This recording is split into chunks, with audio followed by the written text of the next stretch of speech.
বড় মাছের মাথা দিয়ে পুঁইশাক রান্না করব। কার কার পছন্দ কমেন্টে জানাবেন।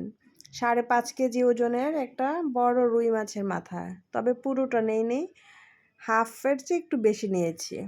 হ্যালো এভরিওয়ান, আসসালামু আলাইকুম। সবাই কেমন আছেন? আমি তো আলহামদুলিল্লাহ আপনাদের দোয়া এবং ভালোবাসায় খুবই ভালো আছি।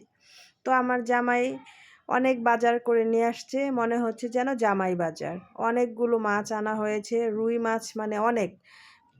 মোট টোটাল কয়েক রকমের মাছ, 22 থেকে 25 কেজি মাছ আনা হয়েছে।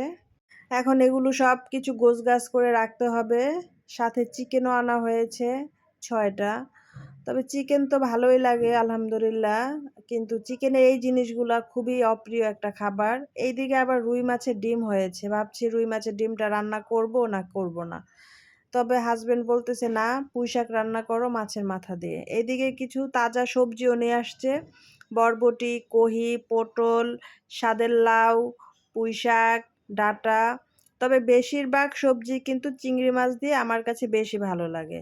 আপনাদের কাছে কার কোনটা দিয়ে রান্না করে খেতে ভালো লাগে অবশ্যই কমেন্টে জানাবেন। আর তো বাজার তো কি বলবো, বাজার দেখে তো মাথা নষ্ট হয়ে গেছে, এত বাজার। এদিকে আবার 2 লিটার না, 10 লিটার সয়াবিন তেল আনা হয়েছে। মানে কাজ আর কাজ, আমি তো শুধু ভাবতেছি কি করে কাজ শেষ করব, কি করে কাজ শেষ করব। এদিকে আবার কিছু ভাতের চালও আনা হয়েছে, কয়েক বস্তা, 6 বস্তা আনা হয়েছে, 5টা আছে আর একটা মানে ঢালা হয়েছে ড্রামে। আর মাছের পিসগুলো তো মাশাআল্লাহ বেশ বড় বড় হয়েছে। চাইনিজ কাটিং করে নিয়ে আসতে বলেছিলাম যে এবার চাইনিজ কাটিং করে নিয়ে আসবা। আসলে এইভাবে রান্না করলে একটু মানে অনেকে পিঠেরটা বা পেটের টুকরা একটু বাছাবাছি করে। এর জন্য ভাবছি যে না, এইবার এটা করব যাতে সবাই মোটামুটি টোটালি মিলেমিশে খাওয়া যায়। যদিও ভিডিওটা একটু লং হবে, আপনারা আশা করি দেখবেন, দেখে কমেন্ট করবেন। আর আপনারা রুই মাছ খেতে কি পছন্দ করেন? পছন্দ করলে জানাবেন। আর কে কে আমার বাসায় দাওয়াত খেতে চান কমেন্ট করবেন। এই হলো অবস্থা, কি বলবো বলেন, ভাষাই খুঁজে পাই না।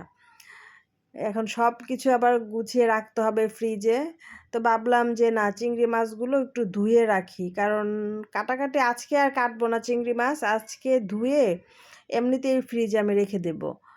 ইনশাল্লাহ আগামীকাল আমি সবগুলো মানে কাটবো। একা মানুষ এত তো আর কাটা যায় না, আর কাজের মহিলাদের সব কাজ আমার পছন্দ হয় না। তবে মাছটা আমি সবসময় নিজেই কাটি, যেটা বাসায় কাটার হয়। আর যেটা বাজার থেকে কাটার বড় মাছগুলা, সেগুলা বাজার থেকে কেটে নিয়ে আসি। আর যেগুলো বাসায় সেগুলো আমি নিজেই কাটি। আলহামদুলিল্লাহ কাজ সবই করতে পারি। তো এই তো আমি রুই মাছ দিয়ে পুঁইশাক দিয়ে রান্না করছি। আর ভাবছি যে এই যে মাছের একটু মাঝখানের যে মাথাটা, এটা কিন্তু খুবই টেস্টি। আমার খুব ভালো লাগে খেতে। তবে আমি ভাবছি যে এটা আমি কাকে দিব? আমার হাজবেন্ডকে দিব, না আমার ছেলেকে দিব, না আমার শ্বশুরকে দিব? আমারও নিজেরও পছন্দ না, আমি নিজে খাবো না মেয়েকে দেব। আচ্ছা, কাকে দিলে ভালো হয় বাসার ভিতরে? কাকে এটা আমার দেওয়া ঠিক হবে বা হতো? যদিও এটা খেয়ে ফেলেছে কেউ একজন, তো শ্বশুর খাওয়া উচিত ছিল, না ছেলে না হাজবেন্ড? অবশ্যই আপনারা এটা আমার কমেন্টে জানাবেন। আর আপনারা কি কখনো মাছের মাথা দিয়ে, রুই মাছ দিয়ে কি পুঁইশাক রান্না করেছেন? তো সবাই ভালো থাকবেন, দোয়া করবেন। আল্লাহ হাফেজ।